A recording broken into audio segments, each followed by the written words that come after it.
Supreme court of Pakistan ने election commission को call की है, बुलाया है।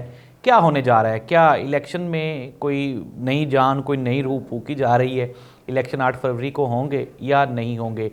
जस्टिस शौकत अजीज़ सिद्दीकी के केस में मेरा हासा निकल गया है कि बाजवा साहब को बुलाना था शायद हमारे मुअज़्ज़ज़ चीफ जस्टिस ऑफ पाकिस्तान काजी फ़ाइज़ ईसा साहब ने।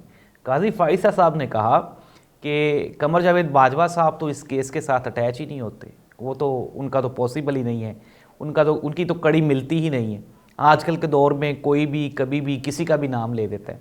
तो नाज़रीन, काजी फ़ाइज़ ईसा साहब ने जनरल कमर जावेद बाजवा को नोटिस करने से और उनको इनवाइट करने से, इनवाइट ही करना था, ज़ाहिर सी बात है, आप उनको नोटिस तो नहीं कर सकते, तो उनको तो फ़िलहाल नहीं बुलाया। और दूसरी जानिब जनरल फैज़ हमीद को भी अभी तक अदालत की जानिब से कोई नोटिस इशू नहीं किया गया।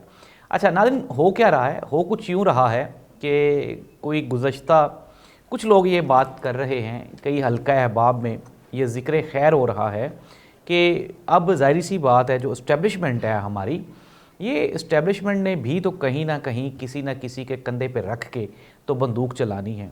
अब ज़ाहिर सी बात है, एक तो बहाना बनाया जा रहा है कि मुल्क में हालात ख़राब है और बलूचिस्तान में कुछ दहशतगर्दी के वाक़यात भी हुए। फिर उसके बाद ये भी कहा जा रहा है कि नॉर्दर्न एरियाज़ में बर्फ़ पड़नी है और ठंड बहुत हो जानी है। ठंड भी मेरा ख़्याल किसी हद तक एक दहशतगर्दी ही है जो पाकिस्तान में होती है। और ठंड में भी आपको पता है कि बकाया एक्टिविटीज़ भी जब बंद होती हैं तो मेरा तो ख्याल है इलेक्शन भी नहीं होने चाहिए, और एक अच्छा बहाना भी है।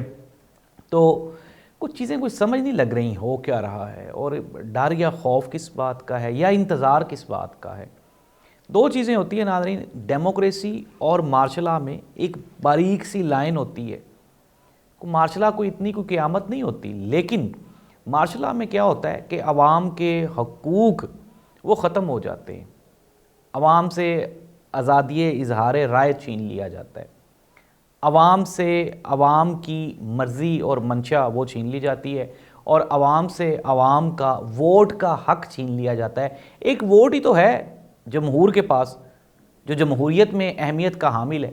अगर आप वोट ही छीन लेंगे, इट मीन्स दैट कि जमहूरियत तो ख़त्म होगी, बाकी तो फिर मार्शल लॉ है ना। वोट के बग़ैर कायम की गई कोई भी हुकूमत वो मार्शल लॉ के ज़िम्मे में ही आती है। तो मैं तो नहीं खैर कह रहा, मेरी तो इतनी ज़रूरत भी नहीं कि मैं कह सकूं कि मार्शल लॉ है पाकिस्तान में, या पाकिस्तान में 8 फरवरी को इलेक्शन नहीं होंगे। लेकिन हालात कुछ ऐसे ही बने हुए हैं कि पाकिस्तान में जो केयर टेकर गवर्नमेंट है, अब डायरेक्टली तो ज़ाहिर सी बात है कि कोई उसमें एडमिनिस्ट्रेटर तो नहीं है हमारी गवर्नमेंट का, और ना ही कोई वो फील्ड मार्शल लॉ कोई आजकल तैनात है।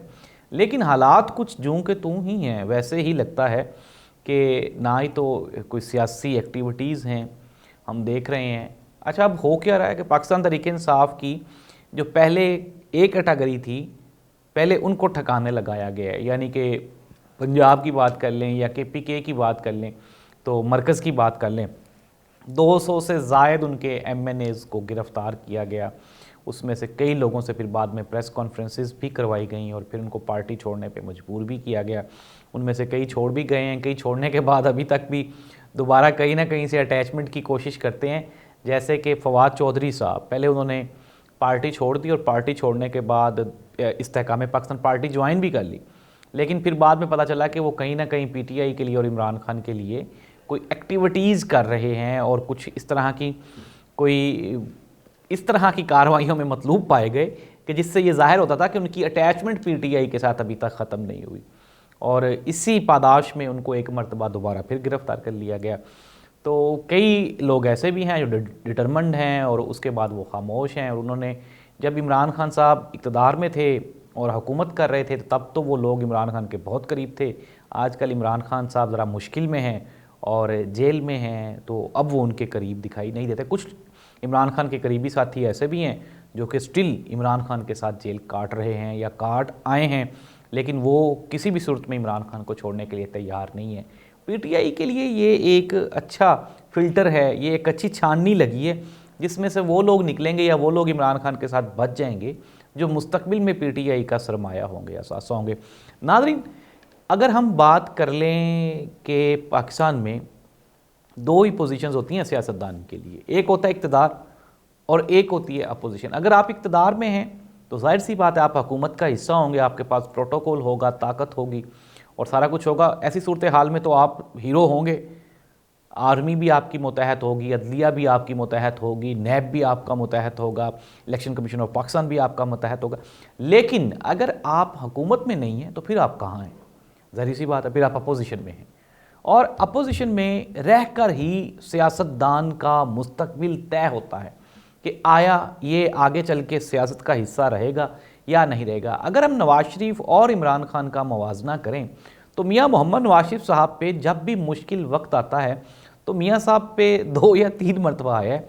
2 मरतबा तो इसलिए हमें याद है कि पहली मरतबा मुशर्रफ दौर में आया था, मुश्किल वक्त जब मुशर्रफ साहब ने तख्ता उल्टा था, तो मियाँ साहब तब भी डील करके तो जद्दे चले गए थे और सऊदी हुक्मरानों ने उनको पनाह दी थी और मियाँ साहब वहाँ पे ऐशो इशरत, और इशरत से मुराद वो वाला इशरत नहीं है जो ख़ातून होती हैं, बल्कि ऐशो इशरत की ज़िंदगी वहाँ पे गुजारते रहे, यानी कि सुकून से वहाँ पे 10 साल रहे।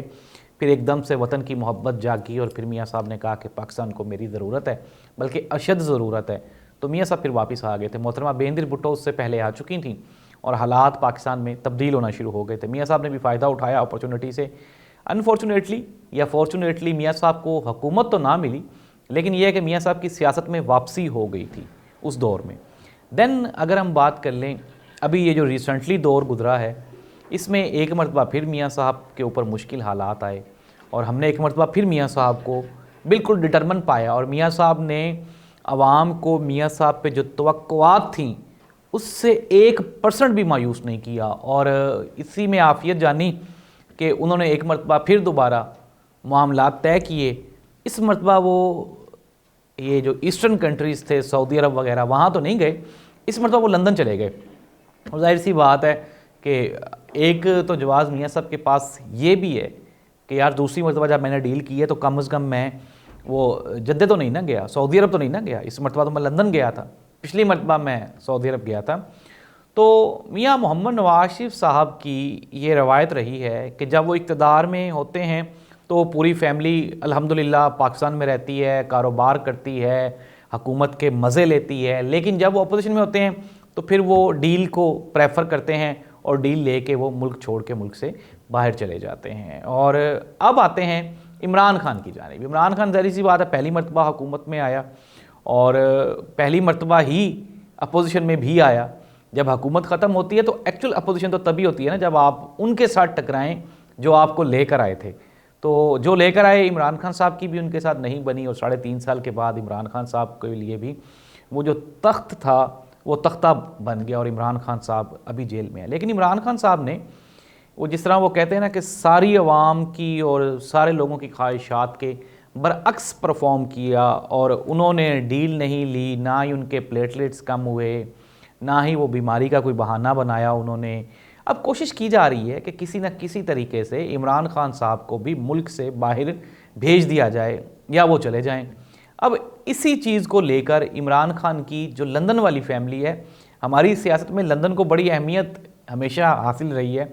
इमरान खान साहब की चूँकि फैमिली भी लंदन में है, उनकी जो साबिक बीवी हैं जुमाइमा खान, जुमाइमा गोल्ड स्मिथ, और उनके जो बेटे हैं 2 वो भी लंदन में हैं। अब कहा यही जा रहा है कि मे भी हो सकता है कि वहाँ पे वो कोई केस करें और फिर उसके बाद इंटरनेशनल कोर्ट में कोई इमरान खान का केस चले और इमरान खान को पाकिस्तानी यहाँ से अदालतों से छुटकारा और निजात मिल जाए। लेकिन उसके बाद जाहिर सी बात है एक बड़ा सवालिया निशान ये होगा कि क्या इमरान खान साहब पाकिस्तान छोड़ के, तो ये जो 3-4 महीने जेल काटी है, इतनी मुश्किलात बर्दाश्त की हैं, तो क्या इसके बावजूद भी इमरान खान ये सारा कुछ छोड़ के तो बाहर चले जाएंगे या नहीं जाएंगे? ये एक बड़ा सवालिया निशान होगा। वक्ती तौर पे पाकिस्तान में वो जिस तरह हमारे एक बड़े अच्छे दोस्त हैं हसन अयूब साहब, बड़े सीनियर जर्नलिस्ट हैं, मियाँ नवाज शरीफ साहब के बड़े चहीते हैं, बड़े उनके करीब हैं, वो कहते हैं रावी चैन ही चैन लिख रहा है। तो फ़िलहाल तो वक्ती तौर पे अवाम बेचैन ही हैं और रावी चैन ही चैन में है। अब देखना ये होगा कि अवाम की बेचैनी ख़त्म होती है या रावी का चैन ख़त्म होता है। अल्लाह इस मुल्क का हामी और नासिर हो। अल्लाह हाफ़िज़।